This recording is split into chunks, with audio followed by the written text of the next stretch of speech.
Unfortunately, we found 12 blanks pertaining to amounts for agriculture-related programs, activities, and projects in the Bicameral Committee conference report that we received on December 11, 2025, which means we ratified something that actually has no specific amounts for very important projects, especially agriculture. So sabi niyo po 12. 12 ho ba? 12.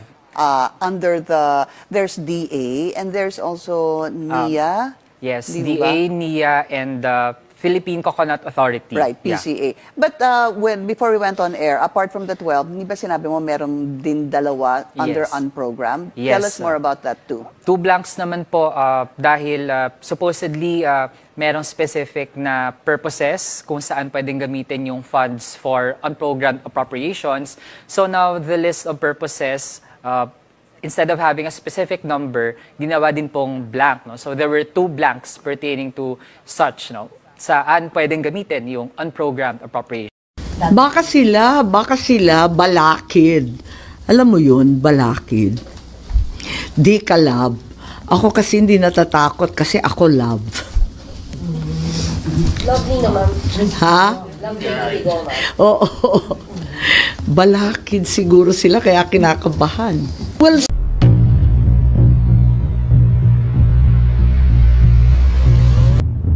are many allies who get into trouble and get investigated. Araw-araw naming trabaho yan.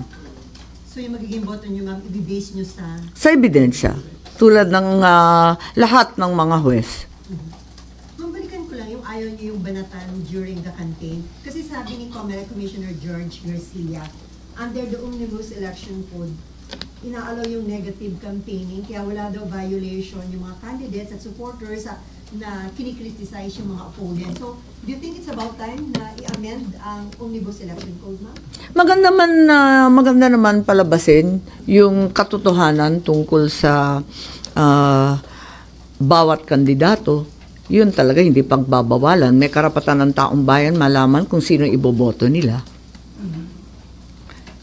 So, okay lang na may mga criticism during that. Maraming nagrereklamo rin sa fake news at alam natin ang AI ay nakakasindak. Talagang bilib na bilib ako dahil nabobola tayo lagi kaya dapat maingat. Pero yun nga, yung toxic campaigning, di ko type eh. Kahit ma'am yung mga binanggit po ni Presidente sa rally ng Alyansa, this really happened. Factual naman po yung mga binanggit niya, yung patayan, yung issue ng corruption against the previous administration, the Tokhang. These are actual events that happened in the previous administration. Yep.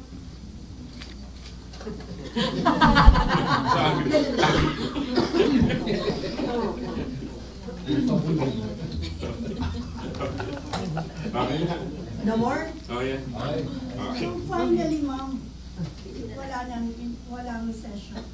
That's the consensus of the members of the Senate. I believe so. Kagabi birthday ni Senator Jinggoy, hindi ko nakapunta unless may bago. Pero ang pagkaalam ko, wala namang bago.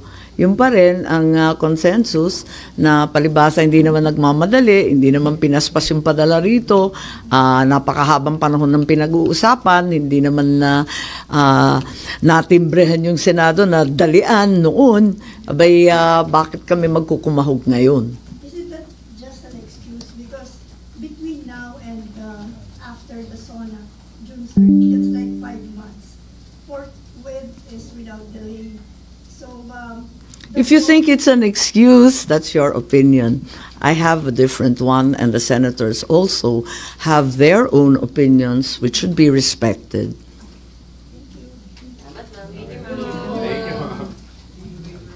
Biglang gano'n, no?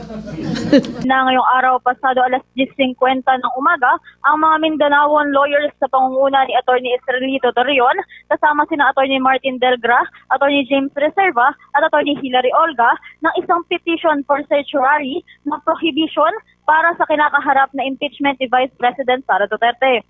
Bit-bit ng mga abogado ang 3 maleta na siyang naglalaman ng mga dokumentong ihahain para sa kanilang petisyon. Ang mga dokumentong ito ay Bombo Genesis, Bombo Ever, ay mula sa 29 na petitioners na nagsasabi mayroong mali sa naging impeachment process ng pangalawang Pangulo. Ayon pa kay Torion, isang defective impeachment case ang ginawa ng mababang kapulungan dahil sa hindi ito sinunod ang due process kung saan hindi kinilala ang 3 pang filed impeachment complaint at hindi rin nasunod ang constitutionally described verification process ng mga complaint. Dahil anya sa mga dahilang ito, marapat lamang na i-dismiss ang naging desisyon ng impeachment ng pangalawang Pangulo. Kaugnay nga, pakinggan natin ang mga bahagi ng pahayag ni Attorney Israelito Torion.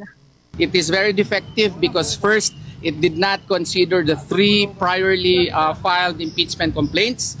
It did not likewise consider due process to the Vice President, and it did not also follow the constitutionally prescribed verification process. And because of these 3 and other grounds, the impeachment complaint should be dismissed and not entertained rather. Layon kasi ng petisyon na makapag-issue ng temporary restraining order at writ of preliminary injunction kung saan ito inuutusan ng mataas na kapulungan para ipawalang bisa o ibinbin pansamantala ang mga impeachment complaint laban sa pangalawang Pangulo. Kasama ng mga abogado ang ilang ding miyembro ng Davao City Council na siyang pinangunahan naman ni Atty. Luna Acosta. Kasunod ito ay kinwestiyon din ng naturang petisyon ang impeachment process na siya anyang defective at constitutionally infirm at jurisdictionally void. Kaugnay nga, pakinggan natin ang mga bahagi pa na pahayag ni Atty. Israelito Torion. Injunction and TRO against the impeachment complaint filed against the Vice President Sara Duterte. This is based on constitutional as well as legal grounds. We feel that the impeachment complaint is constitutionally deficient. It is a violation of pertinent constitutional provisions, and it is likewise jurisdictionally void, and the same should be dismissed and not entertained by the Senate of the Republic of the Philippines. That in essence is the foundation of our complaint. Sa ngayon, Bombo Genesis at Bombo Ever magaganap ang 10 balitaan sa bahaging ito ng Maynila para naman sa iba pang detalye ng naturang petisyon. Bombo Genesis, Bombo Ever. Wala namang kongresista or mga mababatas na kasama ditong mga Mindanaoan lawyers, Bombo Bay? Sa ngayon, wala naman tayong napansin na kasama ng mga Mindanaoan lawyers, no? Ngunit meron dito ilang mga personalidad na siyang kabilang dito sa tinatawag nilang Davao City Council, kung saan ito ay pinapangunahan naman ni Atty. Luna Acosta, Bombo Genesis. Okay. So kaunting kaunting summary lamang tayo. Kasi dati, mayroong nakabinbin na petition din dyan sa may Korte Suprema, which is tatalakayin din yata ngayong hapon. Yung petition na ito ay nais o hinihiling sa Korte Suprema na utusan ang Senado na agad talakayin or agad bumuo ng impeachment court at talakayin or magsagawa ng trial against VP Sara, doon sa impeachment trial against VP Sara. Pero itong petition naman na ito, ang nais nila ay maglabas ang Korte Suprema ng TRO, temporary restraining order, at ipanullify yung impeachment complaint against VP Sara dahil nga hindi daw dumaan sa tamang proseso, Bombo Baya? Tama yun, Bombo Genesis, kaninang umaga bago pa man maghain ng petisyon itong Mindanaoan lawyers ay nauna na nga na maghain ng petisyon itong nagsasabi o nag-uutos sa Korte Suprema na maglabas din ng utos kung saan utusan nito ang mataas na kapulungan, which is yung Senado, na agad na iproseso agad itong impeachment case o impeachment trial nito ni Pangalawang Pangulong Sara Duterte dito sa Senado, Bombo Genesis.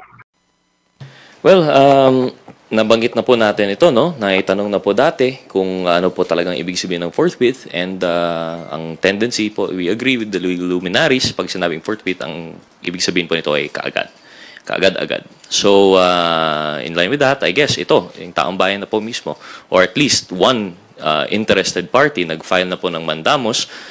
Para sa kinalaman po ng lahat, ang mandamus po ay isang action dito sa Supreme Court in which ito ay relief na humihingi na actionon na po ng isang agency or branch of government ang isang bagay na dapat actionan. So, Ibig sabihin nito, kapag nakikita ng isang tao na ang isang bagay responsibilidad na dapat aksyonan ng agency or branch, they seek relief with the Supreme Court. Mandamos po yung ginagamit. So dito po, nakita po natin na according to, sino po yung petitioner, ma'am, if I may ask? Sir, former PCGG Special Counsel Generillo, Catalino Generillo. So, dating lingkod rin po naman pala sa gobyerno, sa PCGG, they saw it fit to seek redress before the Supreme Court to ask or to mandate the Senate to proceed with the impeachment trial. So, yun po yung ibig sabihin dito ng mandamos. Now, additional comments lang po siguro. Personally, well, as we've always mentioned po, kami po, nire-respeto po namin ang stand ng Senate bilang they have the sole authority and responsibility in relation to the subject of impeachment as convening as the impeachment court. Ngunit, as a personal opinion, ako po, naniniwala po dun sa panig ng ibang mga luminaries na yung forthwith provision ng Constitution would mean agad. And I think that's what the Mandamos petition is talking about. And so I would tend to agree with that petition po.